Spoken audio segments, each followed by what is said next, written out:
We all want to be successful in doing the things for the kingdom and for Jesus. But then, how do we measure success? What is success? Well, that's something that I'd like to explore with you today here on Kid Story Quick Tips.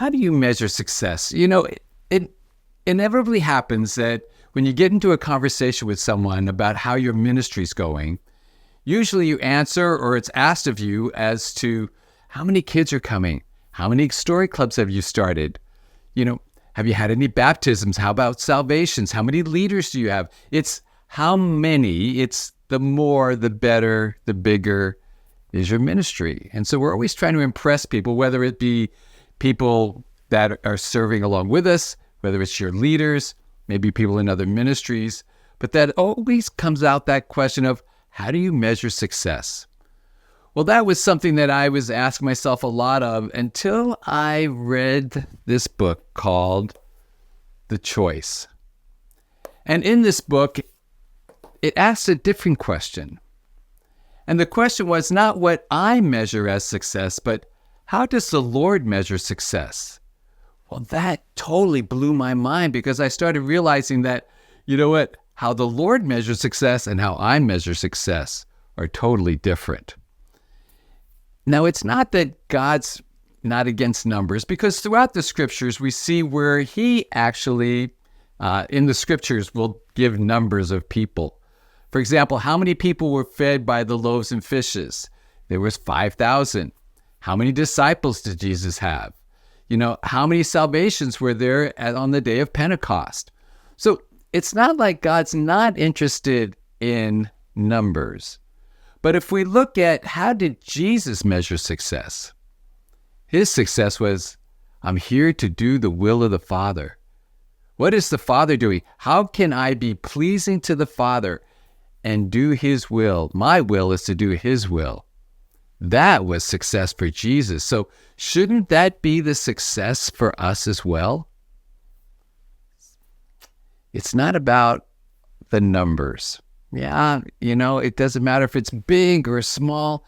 It's the fact of, are we being obedient to what the Word and what the Spirit is saying to us?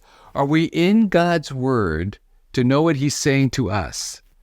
What is the Spirit prompting you to do? And many times it might be something really unusual, but then through that we will see some fruit that will happen, that can only happen that God is the one doing the work.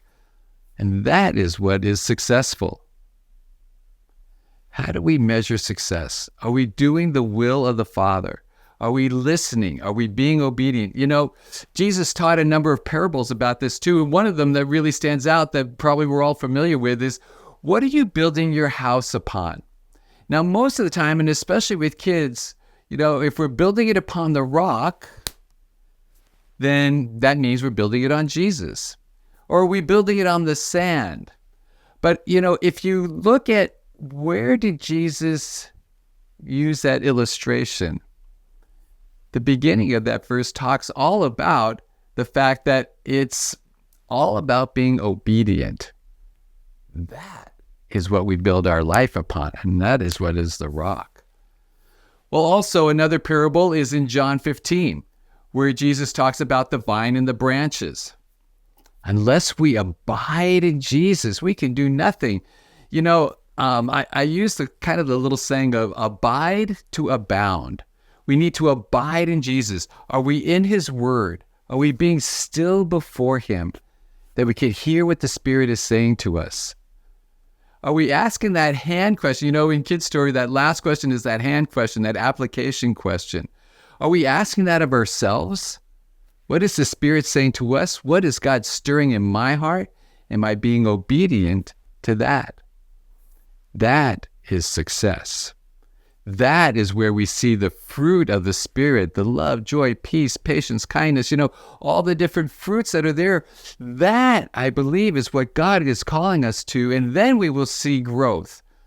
Might not always be in numbers, but we see growth in the depth of the love for Jesus, not only in ourselves, but through ourselves. Our cup overflows to others, and then they are being more successful or growing in their relationship with Jesus.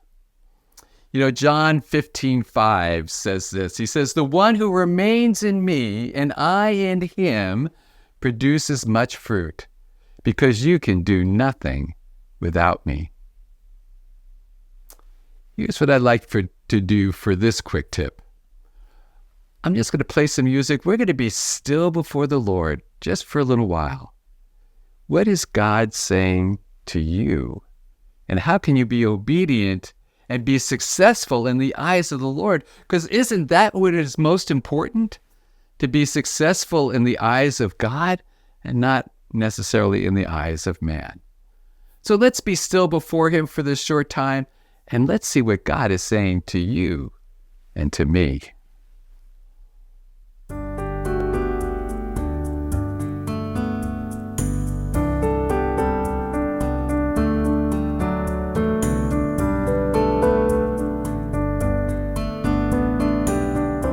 Well, maybe you might need to take a bit more time to hear what the Spirit is saying to you. Go ahead, do that.